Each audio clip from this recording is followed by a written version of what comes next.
There's probably only like 3 actors, I think, that would really make us like pause. I will tell you right now. And you know what? I'm gonna add Peter Weller and make it 4, but I'd say like Arnie, Jesse, Carl, and like Peter Weller are the 4 that we'd be like, we have to take some time to talk about. I will guarantee you, and I have said this to my wife.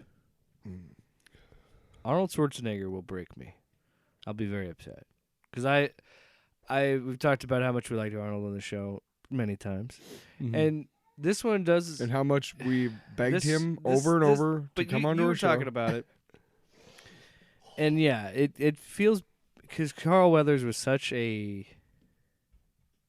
fun, interesting character whenever he was on screen, and we'll talk about his roles and I mean, we should start off the show with that.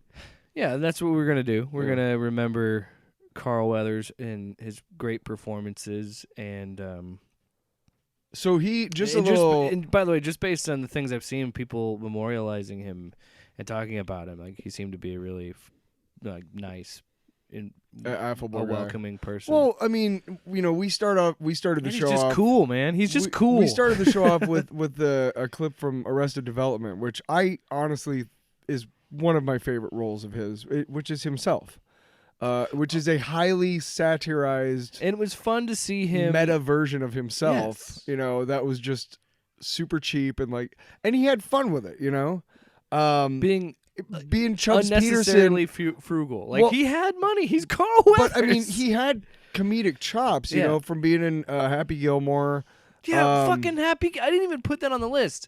I can't believe I didn't include that. Happy Gilmore. Unbelievable. The fucking wooden hand jokes, the wooden hand gags are some of the best in history. Sight gags in history. You know what the funniest thing about that whole... Whoop! Sorry about that. You want to hear something ridiculous just now? About me forgetting Happy Gilmore. Don't be worried about that shit. It's made of wood. Real sturdy. That movie is the first time I'd ever seen Carl Weathers. Really? Okay. And I completely forgot to put it on the list. Because I grew up with I don't think I've ever seen Rocky. What? Yeah. Apollo I've seen fucking Creed. I've seen bits and pieces of all 3 of the first ones, but I don't think I've ever seen any of the first 3 ones all the way through. Rocky 4, I could probably write the script. That's how many times I've seen that. I could write it verbatim down for you.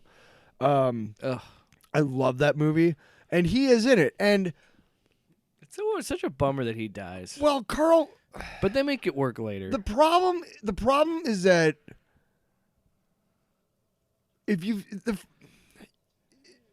it's hard. I don't know if you've never seen that movie. I don't know what that would be like. But say you've never seen that movie and you don't know he dies in that scene, right? And you're watching all this pomp and circumstance and shit, and then he dies. Like, that's shocking, right? Yeah. I don't... When I saw it, it was like the first time it had been on video since it was in the theaters.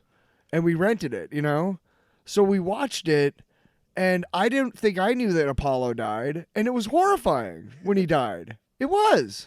Yeah. And every time you see it now... Throw in the damn towel! Every time you see it now, yeah. all of that pomp and circumstance that leads up to the fight, you're just cringing. Because you're like, this is... Because all the stuff that Apollo's like doing, his dance in front of the Russian and stuff, you're like, please don't do that, man.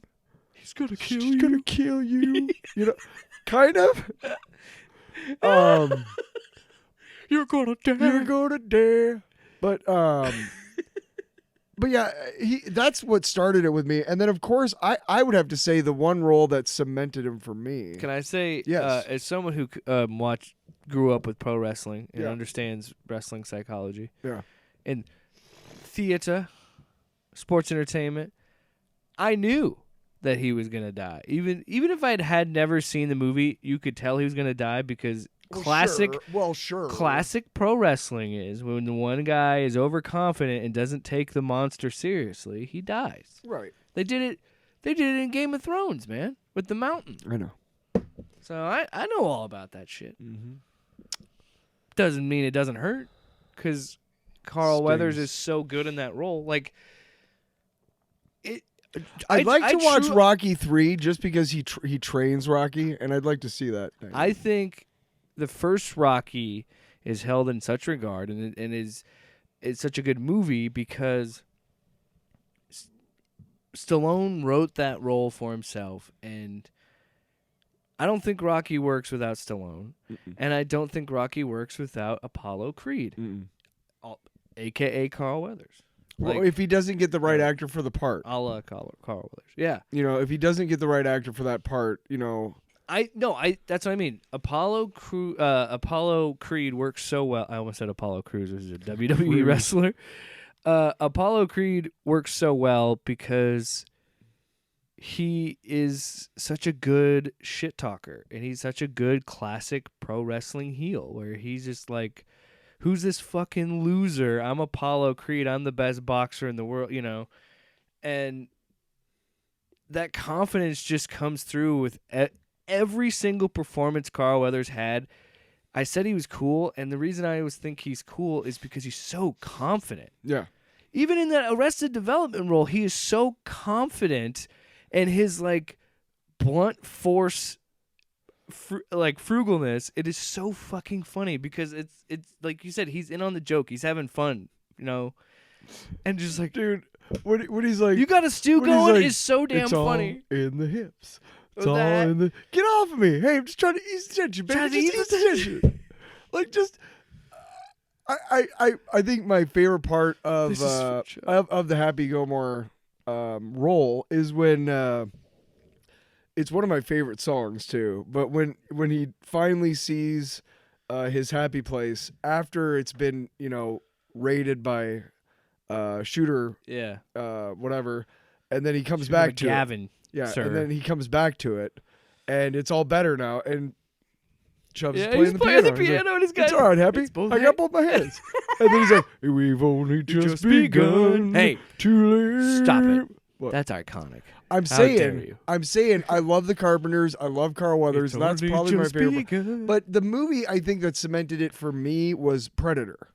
That was a movie I saw when I was younger, and the fact that he dies in both Rocky IV and Predator, obviously, but he makes it so much more of the way through Predator. Yeah. He makes it all the way to the end almost. I think he's one of the last 4 guys. I'm pretty sure he dies. He's the last to die. Well, no, Billy is before. Yeah, Billy is. What? No. Oh, what's his name? Pancho is the last to die because him and Arnie, or the girl is helping Arnie drag him. Everybody else is dead. Billy tries to make his last stand. So Billy's the second to last. Duke's dead. Then while they're dragging Pancho, the Predator shoots at him, because I just watched it. Predator shoots at him and kills Pancho because he was still alive, and they're like, fucking leave him. So they kept going. And he was on the ground run to the chopper. Go now. Yeah. So Pancho's technically the last one to die. Either way. But his death is insane. But before Billy, it's what's his name and Dylan. Mac and Dylan. Mac and cheese, Mac and Dylan. What is this, a fucking radio show? What is a fucking You're radio listening show? to KBWW. Woo! Morning zoo time. Mac and cheese, Mac and Dylan. He's Mac and I'm cheese. I'm cheese. I mean Dylan.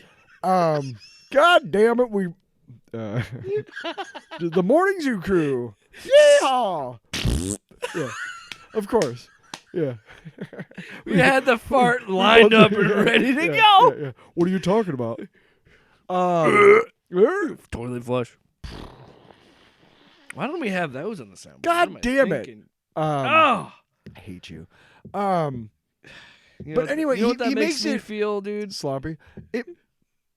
Brilliant. Awesome. Shout out to Paul Giamatti. Hope he wins the Oscar. Fuck yeah. Sure.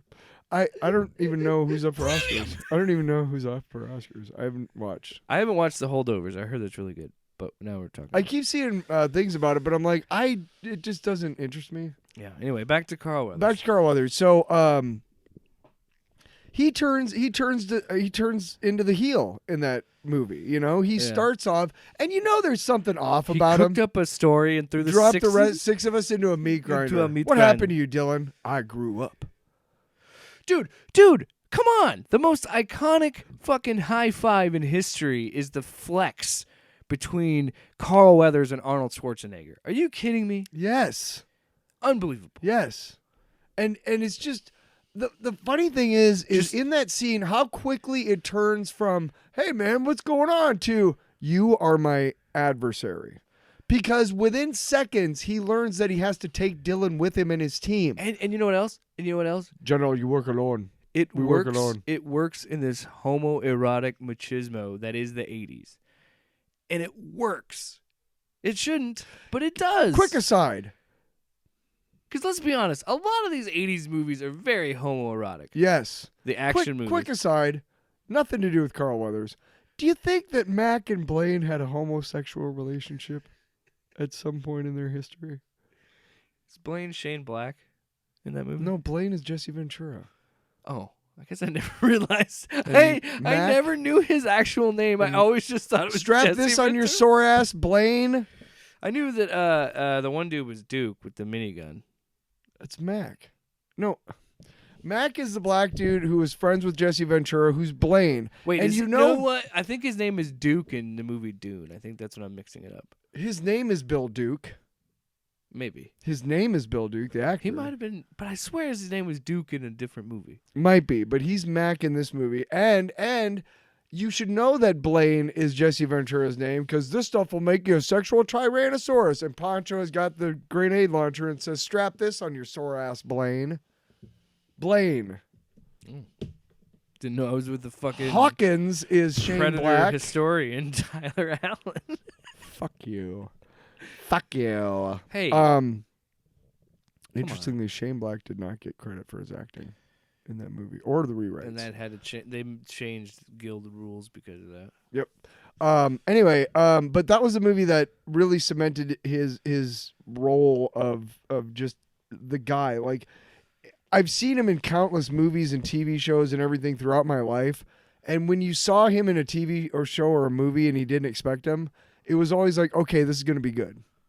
You know what I mean? Yeah. You just knew that, not that he, like, every role he accepted was great, but he just brought such a confidence and charisma. Like, you want to like that guy. You want to root for that guy. Yeah. And one thing, even when he was Apollo Creed, like being a cocky dick, you were still drawn to him. When he was Dylan ghosting the fucking the crew.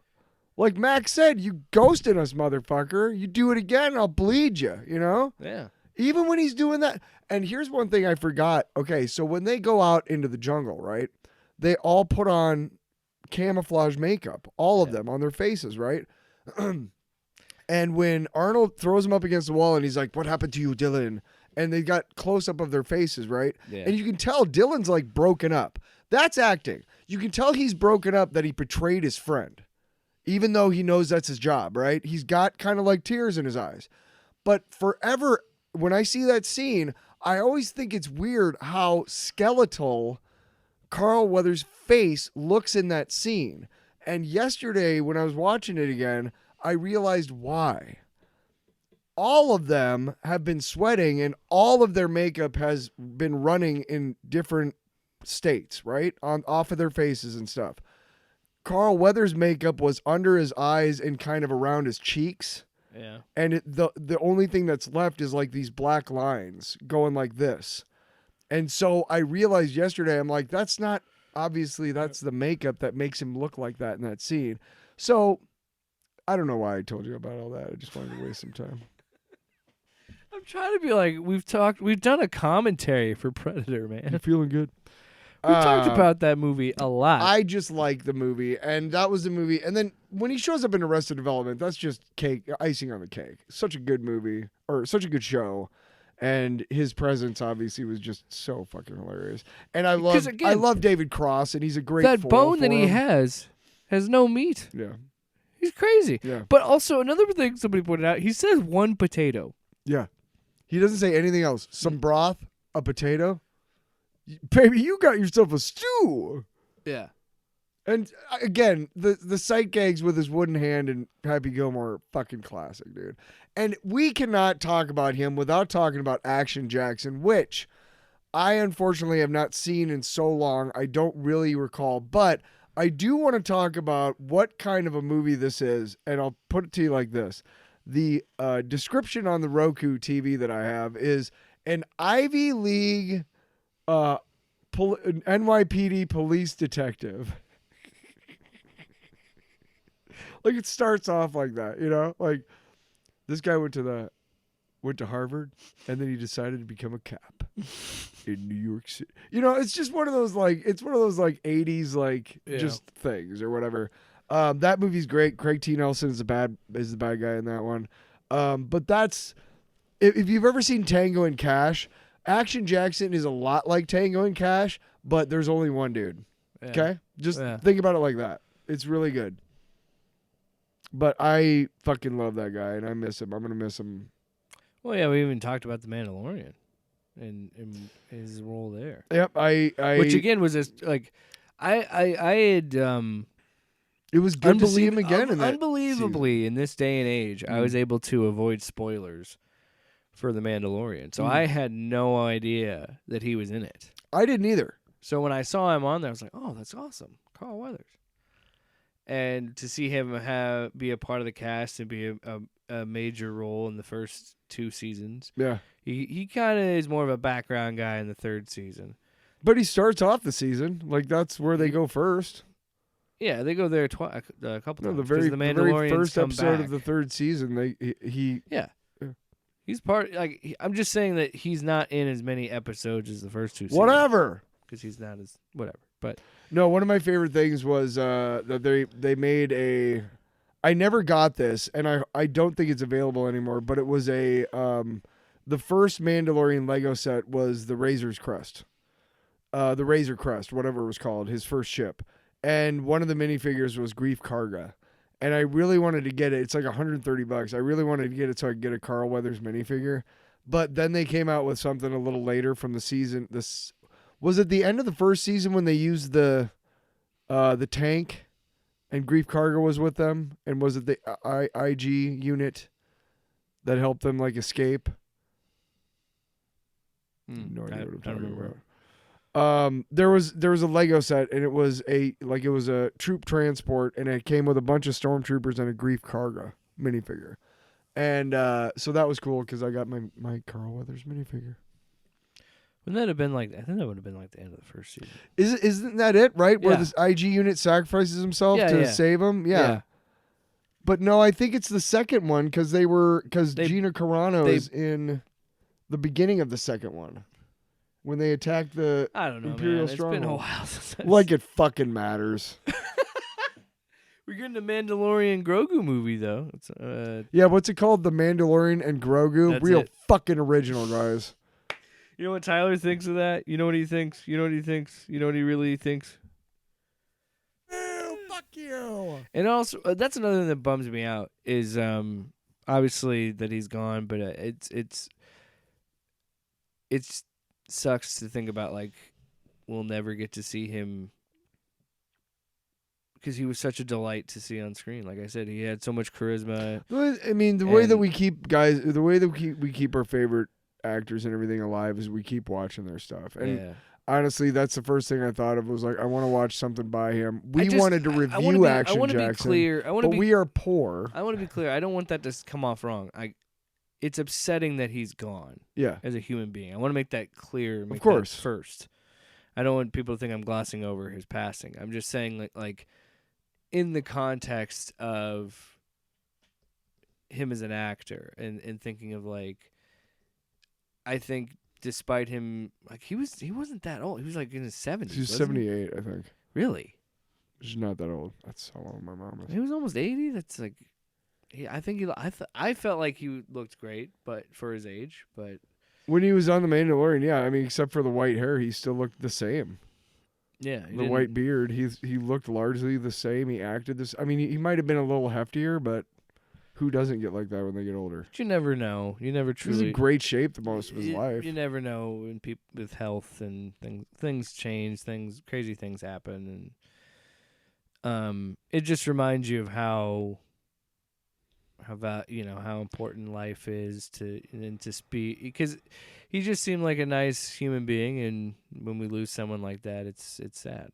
Well, everybody, I mean, we forget and we try to. I think our society and in general would be a lot better off if we embraced death as a part of life rather than the way it is now, which is we don't like to think about it until it's happening. And then we have to deal. You know what I mean? Yeah. I hate to say it like that, but it's true. I feel like that. And we all die. Nobody has lived forever. Yeah. And we forget that there's an impermanence of life that makes our lives so much more valuable because of that impermanence. Yeah. And we got to remember that. And when we do come across somebody beautiful like Carl Weathers, who's just awesome and cool and just funny and just great, you got to remember that. And I think at least once a week for the rest of my life, I'm going to at least watch Happy Gilmore. Because that's a good movie you can throw on. For the on. rest of your life. Why I don't not? know about that. You can throw that on like while you're cleaning and stuff and get to see Carl Weathers. Maybe once a month. Yeah, like once a week, dude. You're Doing the bull dance, Happy. Oh, best of luck. I thought you were primed to make the big bucks. I love it when he like accidentally fucking takes the knocks his hand off like into the road. Yeah. Don't worry about that shit. Made of wood, real sturdy. Oh, and then he does like the whole like pantomime with his hand. Yeah. Okay, bye. Thanks for dressing up. You kidding? If I saw myself in clothes like that, I'd have to kick my own ass. The range and the comedic chops to be, that's the same guy that was Apollo Creed, Action Jackson, Dylan in fucking Predator with Arnold, like all that. I'm surprised you didn't play football. My mom didn't want me to. She said it was too dangerous. Oh, good call. Back when I enjoyed Adam Sandler movies. Did you see the meme after the Detroit San Francisco game?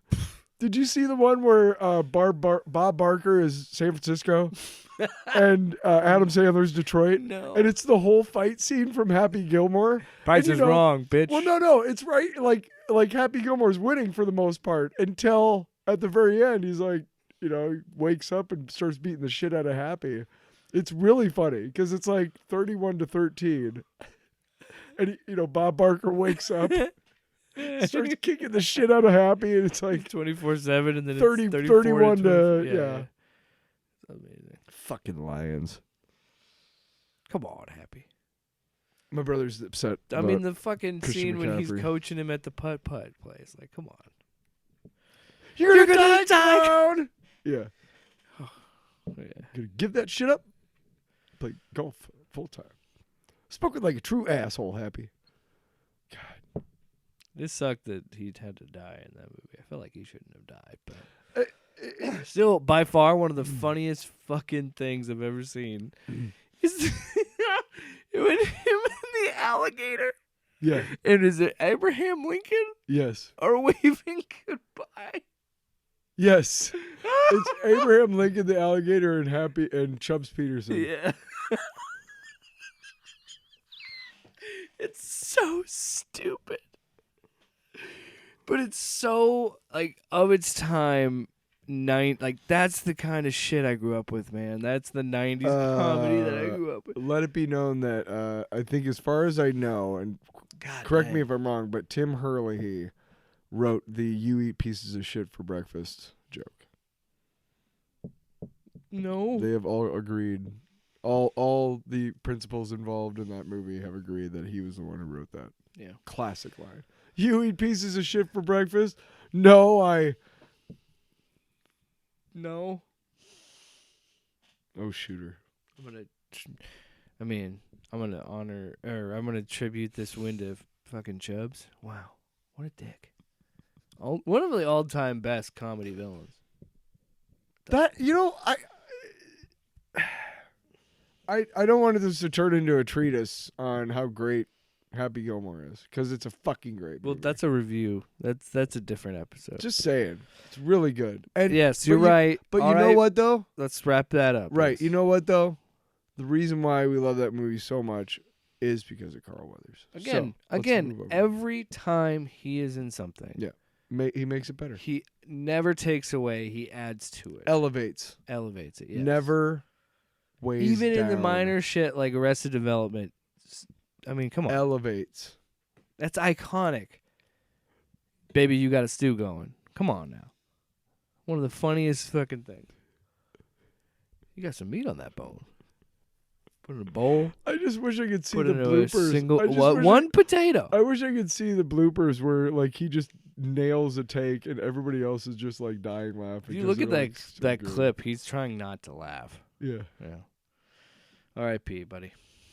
R.I.P. Carl Weathers. Off panel, off topic with Jake and Tyler.